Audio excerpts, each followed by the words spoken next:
दर्द का रिश्ता होता है। क्यों सुरभि के जिंदगी के साथ खेल रहे हैं आप लोग? दादी माँ का पता बता दीजिए, वरना सुरभि का वो हश्र करूंगा जो आप लोग कभी सोच भी नहीं सकते।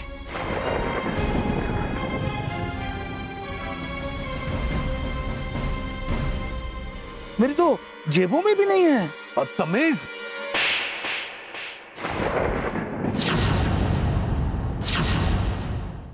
ना तो तुम्हारी धमकियां ज्यादा दिनों तक हमें खामोश रख सकती हैं और ना ही तुम हमारी मां को अपने कब्जे में ज्यादा दिनों तक रख सकते हो, समझे तुम? लेकिन फिलहाल तो वो मेरे कब्जे में ही है ना, है कि नहीं? है ना?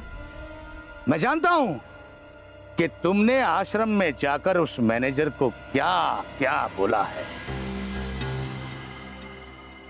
ये बात तो अमरनाथ भाई साहब आप भी जानते हैं और मैं भी जानता हूं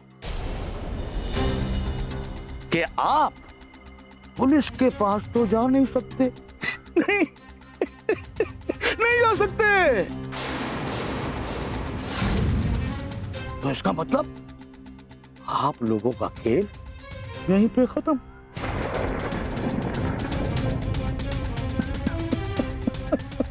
अब जो मैं कह रहा हूं उसे आप ध्यान से सुनिए। मैं जाकर उस आश्रम में फाइल पर दस्तखत कर देता हूं कि मैंने कावेरी माता जी को वहां रखाया था और मैं ही वापस लेकर जा रहा हूं। क्यों? खेल खत्म।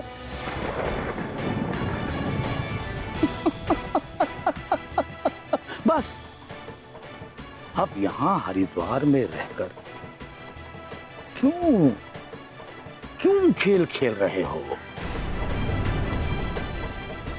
अब खेल मत खेलना। अरे क्यों खामखा अपनी माता को तकलीफ देना चाहते हो? सही करो ना भाई साहब। हाँ? अरे जाओ, अरे दिल्ली बुला रही है। अरे जाओ ना, जाओ दिल्ली। हाँ, हम चले जाएंगे, लेकिन हाँ, आपका ये मोबाइल हमारे कार में रह गया था, ये रख। नहीं, ये मेरा मोबाइल नहीं है। किसे समझा रहे हैं आप? किसे समझा रहे हैं आप? ये घटिया हरकत आपके अलावा कोई नहीं कर सकता है। और हाँ, अगर आपको हमारे बारे में पता करना होगा ना, तो फोन करके पूछ लीजिएगा, हम बता देंगे हम कहाँ। लेकिन ये घटिया हरकत दोबारा मत कीजिए। रखिए अपना मोबाइल अपने पास।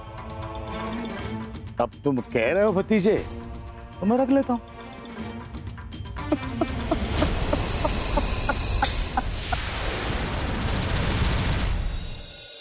आखिर कब तक बंद कर रखेंगे सुरभि को?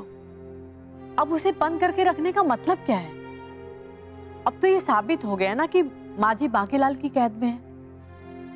अब देख लो, मैं उसे हॉल में लेकर आ रही थी, लेकिन वो हम सबके लिए चाय बनाने किचन में चली गई है। हाँ हाँ ठीक है दीदी, लेकिन कहीं ऐसा ना हो कि वहां भी उसने मोबाइल रख दिया हो। सरस्वती, इतना शक करना अच्छी बात नहीं है। आप उस सुरभि के साथ कोई दुलार मत दिखाइए दीदी। वो इस घर के दुश्मन है, दुश्मन है इस घर की। ये बात हमें भूलना नहीं चाहिए। मैं क्या कहूँ सरस्वती, तर्क की कसौटी पर अगर देखा जाए तो तुम्हारी बात बिल्कुल सही है, लेकिन सुरभि के मासूम चेहरे को देखकर ऐसा बिल्कुल नहीं लगता कि उसके मन में कोई खोट होगा। दरअसल सुरभि ने इस घर में आते ही एक अच्छी लड़की की छवि हम सबके मन में बनाई थी। उसकी सच्चाई सामने आने के बाद सबके मन से तो वो छवि धुल गई, लेकिन आपके मन में अब तक वही छवि है। अब भी आप उसके बारे में ठीक उसी तरह सोच रही हैं जैसे आप पहले सोचती थी। सच कह रही हो सरस्वती, सुरभि को पूर्णिमा लेकर आई थी। जब भी मैं सुरभि की तरफ देखती हूँ ना, मुझे पूर्णिमा नजर आती, क्योंकि सुरभि भी पूर्णिमा की तरह सच्चाई के लिए लड़ने को तैयार रहती है। हमेशा सच का साथ देती है। हाथी के दांत दिखाने के और खाने के अलग होती है दीदी। आप है ना बहुत भोली है, और ज्यादा अच्छा होना भी ना ठीक नहीं है।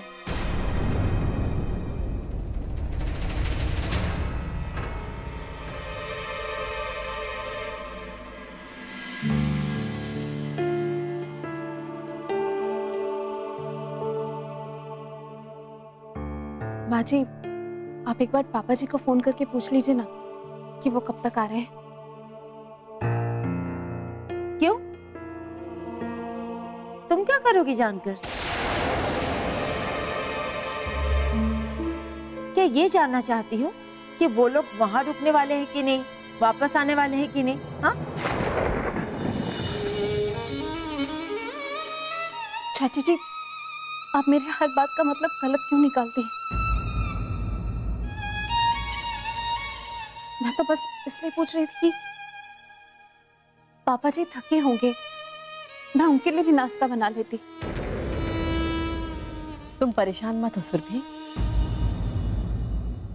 तुम यहाँ आकर बैठो। उनका फोन आना तो चाहिए, अगर नहीं आएगा तो मैं फोन कर लूंगी। तुम आ जाओ, बैठो। जी, बैठना क्या है माँ जी, घर के काम भी तो बाकी हैं, मैं करके आती हूँ। हाँ हाँ, तुम्ही को बाकी सब सूझ रहा है, और हम लोग ये भूल नहीं पा रहे कि वो लोग माँ जी के बिना यहाँ लौट रहे हैं। ईश्वर बहुत बड़ा है चाची जी, दादी माँ इस घर में जरूर आएंगी और जल्दी ही आएंगी। अच्छा ही हुआ कि वैभव ने मुझे कमरे में बंद कर दिया और मुझसे फोन ले लिया, वरना सब लोग यही समझते कि मैंने अपने फूफा जी को बता दिया है और इसीलिए दादी माँ नहीं मिल पाई।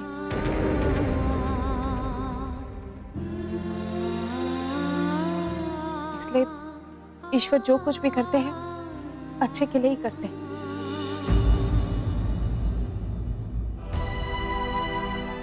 आप लोग नाश्ता कर लीजिए, मैं चाय बना कर लाती हूँ।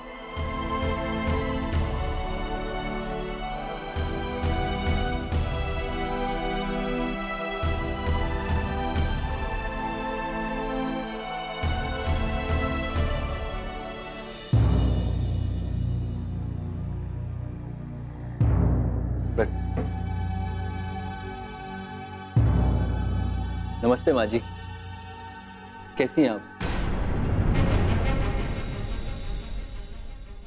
उम्मीद करता हूँ आप अच्छी होंगी। बुजुर्गों ने एक बहुत अच्छी बात कही है, जब तुम पर बुरा समय आए तो इसको याद रख कि ये दिन भी बीत जाएंगे। अगर अच्छे दिन गुजर जाते हैं तो बुरे भी बीत जाएंगे। वाह, कितनी बड़ी बात कही आपने। माँ जी, ये बात तो सच है कि आपके कदम हमारे घर के लिए बहुत शुभ है। आप जब से आई हैं हमें बहुत बड़ी राहत मिली है, बहुत बड़ा फायदा जो होने वाला है।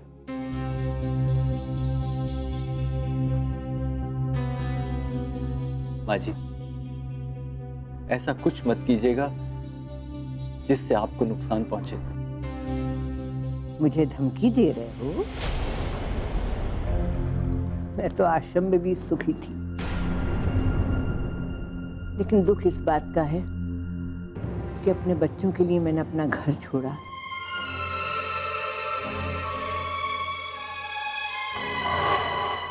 माँ हूं ना, अपने बच्चों के लिए कहीं भी किसी भी हाल में मैं रह सकती हूँ।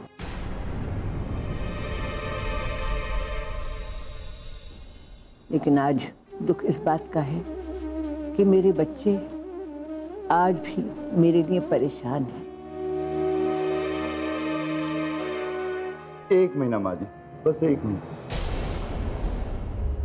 उसके बाद आपकी, हमारी और आपके बेटों की सबकी परेशानी दूर हो जाएगी। ठीक है ना माँ जी?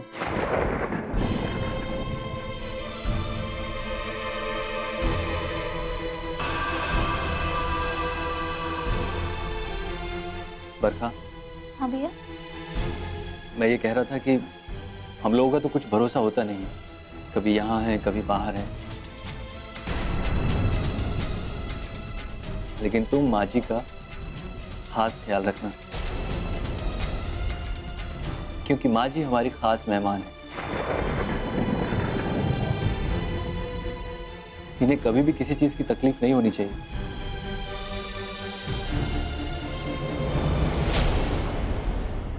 और एक बात का और ध्यान रखना, इनके कदम कभी भी हमारी चौखट के बाहर नहीं जाने चाहिए।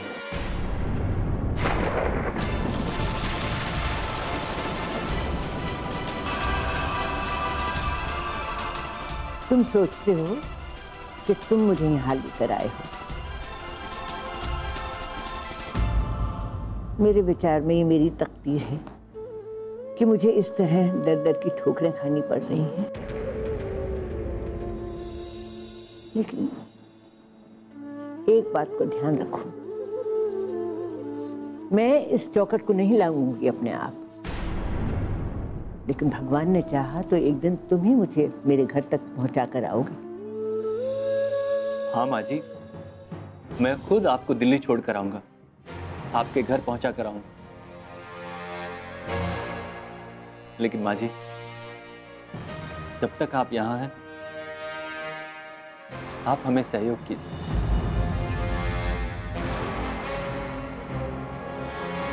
चलो।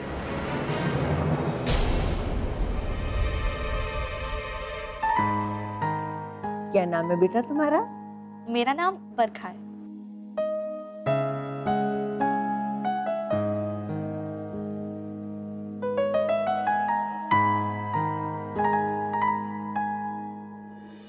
वैभव ने सुरभि को फोन नहीं करने दिया, और ये बात भी सुरभि के लिए बहाना बन गई। कमाल है ना। रहने दो ना सरस्वती, क्यों कोस रही हो सुरभि को? और उसे कोसने से माँ जी वापस तो नहीं आ जाएंगी ना? मुझे तो बड़ी उलझन हो रही है, ये सब कुछ सोचकर मैं। छोड़िए ना दीदी, वो नाटक करके घर में आई है और आपने उसे दिल में बहू बना लिया। और भाई साहब को फोन तो कीजिए कि वो लोग हरिद्वार से निकले या नहीं। माँ जी के बारे में तो कुछ पता लगाया नहीं उन्होंने। अब बात कीजिए। मैं भी आई।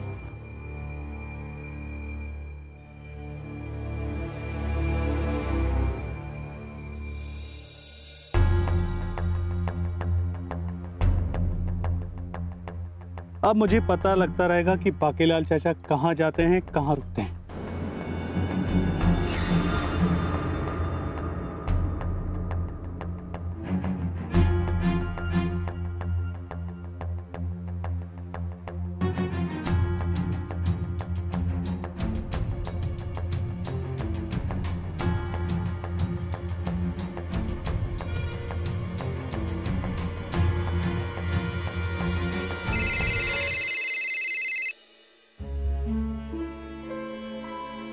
हाँ श्रावणी बोलो।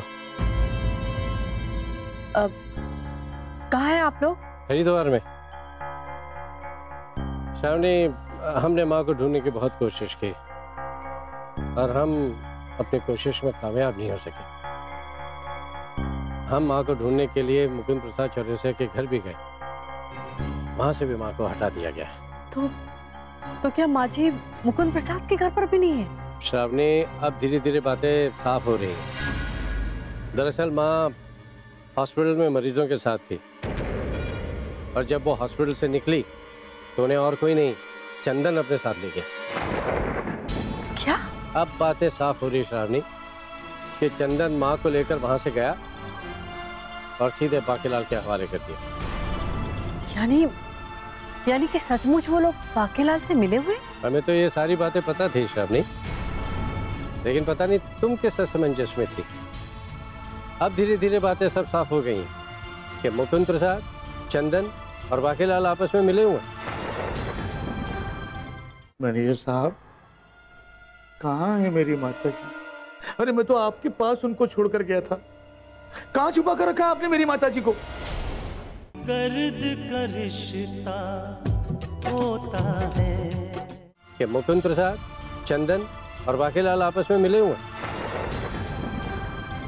और बाकीलाल हमारे हरिद्वार आने से पहले ही माँ को अपने कब्जे में लेने में कामयाब हो गया। हे भगवान, ये श्रावणी, हम लोग थोड़ी देर में यहाँ से निकलेंगे। बस अफसोस इस बात का है कि जो उम्मीद हम लोग यहाँ पर लेकर आए थे वो उम्मीद अब टूट चुकी है। मैं फोन करता हूँ। जी ठीक।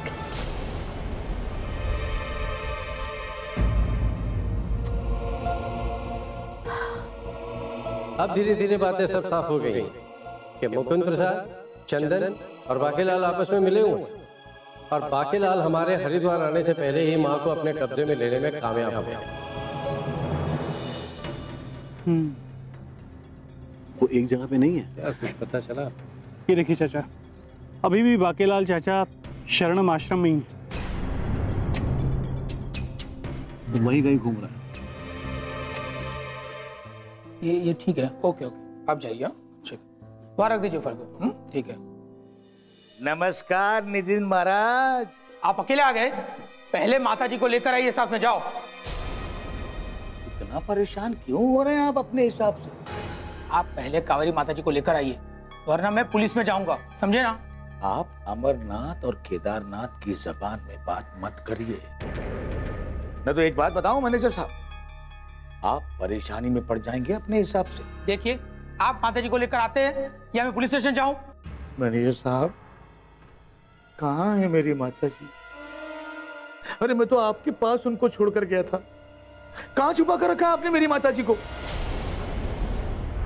पुलिस स्टेशन जाने की बात करते हैं। अरे अगर आप कहें तो मैं खुद ही पुलिस स्टेशन चला जाता हूँ और जाकर ये रिपोर्ट लिखवा देता हूँ कि मैंने अपनी माताजी को इनके आश्रम में रखा था। मेरे पास वो कागज भी हैं, समझ रहे? और आपने मेरी माताजी को मेरे साथ तो भेजा नहीं, भेजा था क्या? अरे मैं तो खुद ही उन्हें यहाँ वहां ढूंढ रहा हूँ, भटकता हूँ। मैं पागल हो जाऊंगा। हाँ, पागल होने की कोई जरूरत नहीं है आपको मैनेजर साहब, कोई जरूरत नहीं। अभी पागल होने में वक्त है। कहिए, इरादा है चलें पुलिस स्टेशन, करें मामले को करो। उन दोनों की बातों में आकर मुझे धमकाने चले थे। एक बात सुन लो मैनेजर, अगर मैंने पुलिस में कंप्लेंट कर दी ना तो तुम्हारी नौकरी तो गई समझो, क्योंकि तुमने मेरी माताजी को मेरे साथ तो भेजा ही नहीं है। क्यों? सही कह रहा हूं ना मैं? ठीक है ठीक है, अब आप ही बताइए कि मैं क्या करूं। बस अपनी नौकरी बचाने की कोशिश करो। वो फाइल मुझे दो, मैं उसमें दस्तखत कर देता हूं और मैं उसमें लिख देता हूं कि मैं अपनी माताजी को अपने साथ ले जा रहा हूं। बस बात खत्म। इसका मतलब है कि कावेरी माताजी आप ही के पास है? अब माताजी कहाँ हैं, किधर हैं? अगर तुम इस चक्कर में पड़ोगे ना तो चक्कर गिन्नी बने घूमते रहोगे। उतना ही करो जितना कि मैं तुम्हें करने के लिए कह रहा हूं। इतना समझ लो कि मैं उस फाइल में दस्तखत करके तुम्हारे ऊपर बहुत बड़ा एहसान कर रहा हूं, और इस एहसान को जिंदगी भर मत भूलना मैनेजर साहब, कि मैंने तुम्हारी नौकरी बचाई अपने हिसाब से। धन्य है आप, आपका बहुत बहुत धन्यवाद। लेकिन वो लोग बोल रहे थे कि वो उनकी माताजी है और मैंने कोई गलत नाम देकर उन्हें यहाँ दाखिल किया है, तो पुलिस स्टेशन में मेरी कंप्लेन कर लेंगे। उनकी फिक्र छोड़ो, वो तो मिट्टी के शेर हैं, मिट्टी के शेर। ना तो उन्हें दहाड़ना आता है और ना ही उछलना। इधर देखो, तुम्हारे सामने असली शेर बैठा है, बांकेलाल शर्मा। वो पुलिस स्टेशन कहीं नहीं जाएंगे, सीधा दिल्ली जाएंगे। अच्छा। और मुझे भी दिल्ली जाना है। जल्दी करो, वो फाइल लाओ, मैं दस्तखत कर देता हूँ। ठीक है, ये लीजिए। और तुम्हारा कल्याण।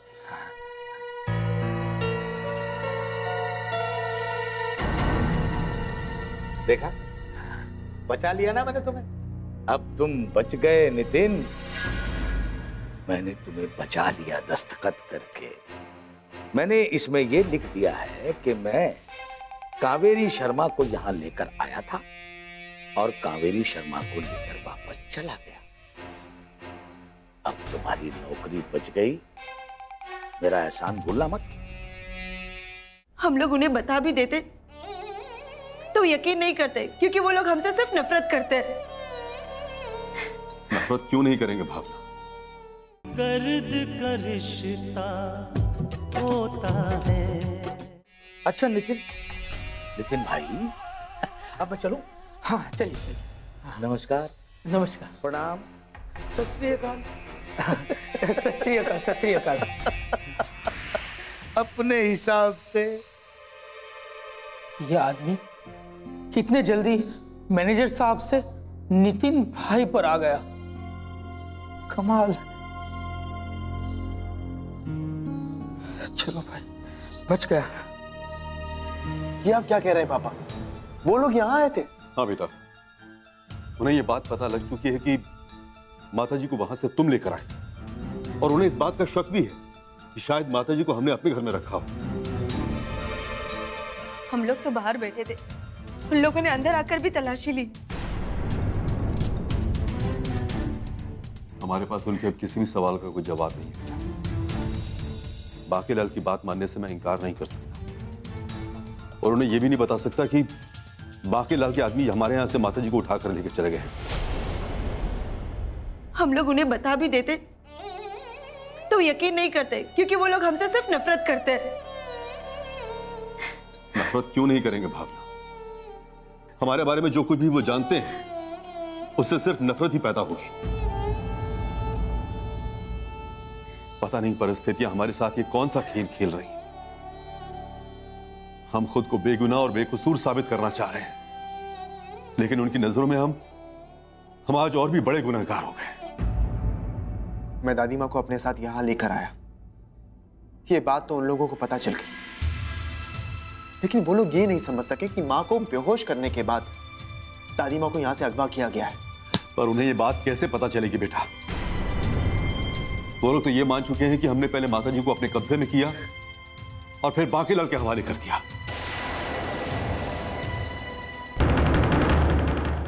तुझे तो पता ही होगा ना, लेकिन अब हमें भी पता है कि माँ जी को लेके जाने वाला वहां से चंदन ही है,